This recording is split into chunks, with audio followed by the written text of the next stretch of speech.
What's going on, guys, and welcome to today's video. And as you can tell, we are in the TRX today, and what we're going to be doing is doing a jump damage report, I guess, if you will. I had kind of posted on a few social media platforms our last video with the truck with the jump, and I had a bunch of people going, oh my gosh, you're ruining a $100,000 truck. How could you do that? That's dumb.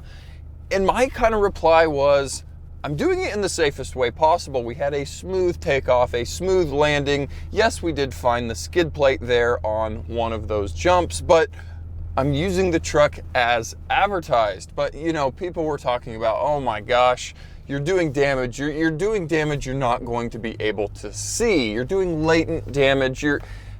But I understand if we've compromised the frame and it's going to break in half in 5 years, then that's something I'm not going to be able to see. But what I thought we would do is take the truck into the shop, because I do need to do a oil change, tire rotation. I am almost at 5,000 miles, and the truck has to take a trip next weekend for just a family event, nothing cool, exciting, but the truck needs to take a trip, about 6-7 hour drive, so it's going to get a few more miles on it. So I wanted to go ahead and get my 5,000 mile oil change handled. But what I thought I would do while we were in the shop is throw the truck up on the alignment rack and check the alignment, because I did do an alignment almost day one when I got the truck, just to make sure everything was where it was supposed to be and I didn't have any weird out of alignment wheels causing excessive wear on the tires. So I've got the sheet. Before I did anything, before I took it to the drag strip, before I jumped it 30-40 plus times, before we ran it at rallycross, before we did anything, back when it thought it was gonna have just a normal daily driven truck life, and not that we have abused it, but we've used the truck for what it was built for. So I thought we'd throw it on the alignment rack and look where all those alignment angles are. And one of the angles that we can look at is thrust angle, and that will tell us if our axles, front and rear, are square to each other. If they're not square anymore, that means we've bent the frame, we've bent the axle, we've done catastrophic damage to the truck. And like I said, we'll be able to compare this current alignment to the original alignment.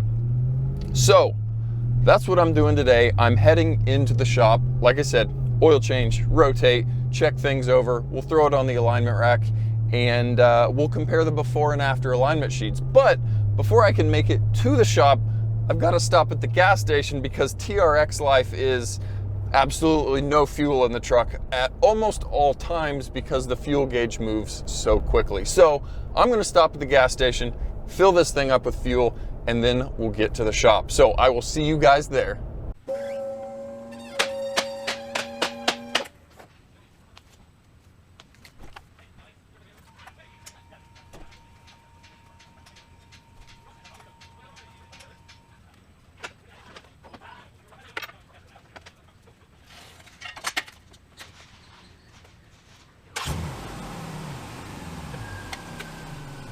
All right, guys, so I've got the oil changed, my tires rotated, which was just routine maintenance on the truck. Like I said, am right almost at 5,000 miles already. I had done my first oil change at around 500 miles just for an early first oil change. But today, the big question was the alignment. As you can see, the truck is up on the alignment rack. All of our alignment heads are on the truck, because the big question was, am I doing damage? Am I bending things? Am I causing parts to bend, break, wear, doing the jumping that we've been doing? Now, the truck is obviously advertised, marketed, supposed to do that, but I was really interested to see, are we knocking this thing out of alignment doing jumps? Because almost day one, when I got the truck, I put it on the alignment rack. I have my specs from that day, so I was really excited to compare day one alignment to day 5,000 miles with rally crossing, jumping, towing and a little bit more jumping. So here's the results, and I am pleasantly surprised. Now guys, here is my original alignment sheet, and if you've never seen an alignment sheet, it may be kind of confusing. Typically green is good, red means bad, it's out of spec, but our alignment machine does not have the specs in it for the new TRX yet. It's a brand new model. It hasn't been updated with the new specs. So that's why my initial alignment shows 1 in the red, because the closest vehicle it had was a lifted steel suspension Rebel off-road. And that was not completely the same as the alignment specifications for a TRX. I was able to jump on our factory dealer information and grab all of the specs for the TRX so I could make sure I knew what I was doing and make sure it was where it was supposed to be. But back to what we were talking about. This was day 1.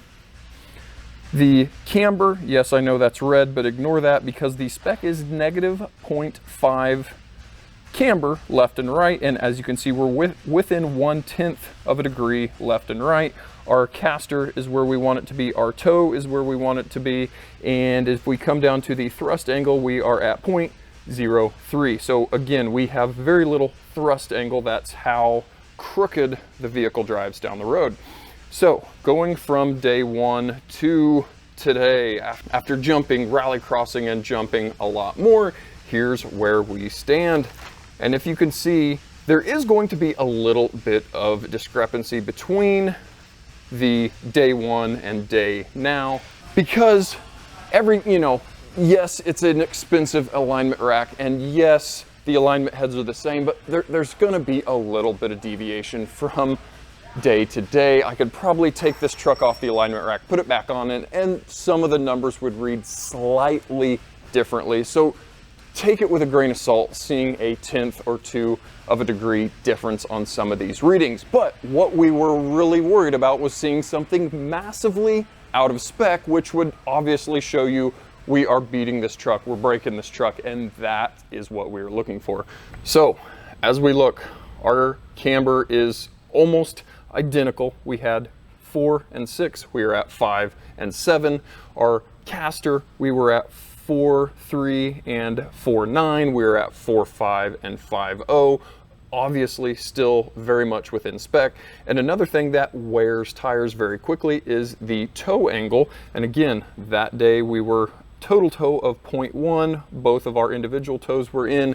And again today, both of our toes are in. And going down to our thrust angle, we are at 0.09 negative. Again, just slightly differently than our original reading, but if we go look at our spec, our thrust angle from the factory for all half-ton Rams is a recommend 0, obviously, but plus or minus up to 0.30, and we are at a 0.1 or 0.09, and originally we're at the 0.03. So moral of the story, a bunch of numbers to look at, but what it all comes down to is everything we have done to this truck, jumping it, all the things I've listed multiple times now, have done absolutely nothing to the alignment, have done nothing to how straight or not the frame is. Now, you can make an argument, yes, there might be latent damage that you can't see now, that you can't see today. Have we weakened the frame?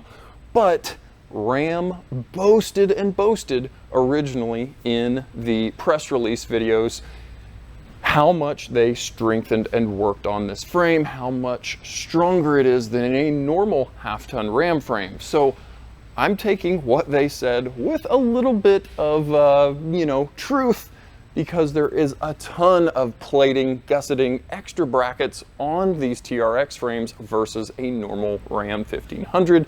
There's a picture online, I may try to find it and throw it up here, that shows all of the different painted sections of this rolling chassis frame during the press release. All of the green sections were strengthened brackets, all of the blue sections were added steel. It shows you how much time and effort they spent to making this thing strong and not end up like the first gen Raptors that would bend their frames. So hopefully this will put some of those naysayers to rest, because I am blatantly showing you now.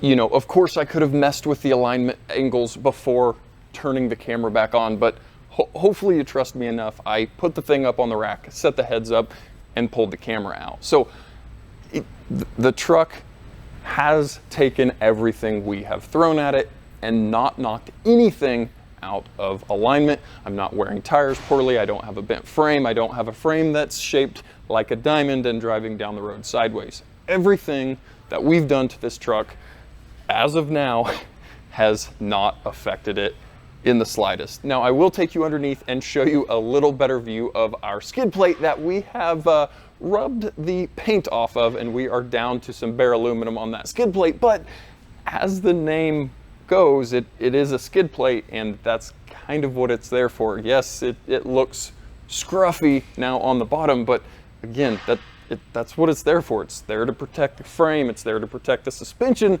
from hitting or marking it up off-road, and it did its job. So let me grab a light, we'll jump underneath and look at this skid plate. All right guys, so if you saw our jump video, here is the result here on that skid plate. As you can see, we have pretty thoroughly roughed this thing up underneath. We are down to bare aluminum under here, and again, that's what it's there for. On this side, you know, if that skid plate wasn't there, we would have hit the frame and control arm setup, but since that skid plate's there, it drug across the bottom, and that was the end of the issue. I did also have a few people saying, man, he's gonna have a lot of issues. Those bolts aren't gonna come out for the skid plate. I had this whole skid plate down today doing the oil change.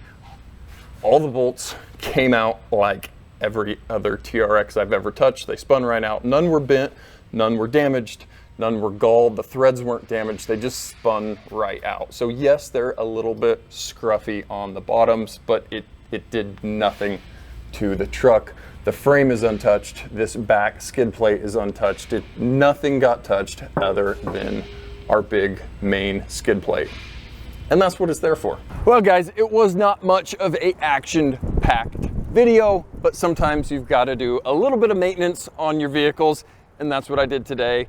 Oil change, rotate, and the big main thing was the alignment check so we could see if we were doing any catastrophic damage to the truck. Now up here is a link to the oil change video I did a while back, which yes, it's just changing your oil, but there's a few specific things on the TRX that you need to look for with the oil cooler and how to tighten and loosen that drain plug, and yeah, all of that stuff. So at least of right now, we don't have any massive catastrophic damage with the truck, even after all of our hard use with it. Now, maybe the frame is compromised and in another 100 miles it'll break in half while I'm driving down the road because I've been so abusive on the truck, but for some reason I'm thinking Ram has done their homework and the truck's going to be just fine. The frame is stronger than it needs to be. All the components are massively beefy. And yeah, the truck's meant to do this, guys. That's what it's there for. That's what it was marketed as. It's a Baja truck. You're meant to be able to jump it conservatively and correctly, and that's so far what we've been doing with it. So guys, thanks for coming along on a little less of a action-packed episode, but hey, everything's got to get done eventually, and that's what we're out here doing today, guys. So as always, thanks for watching, and we'll catch you guys next time.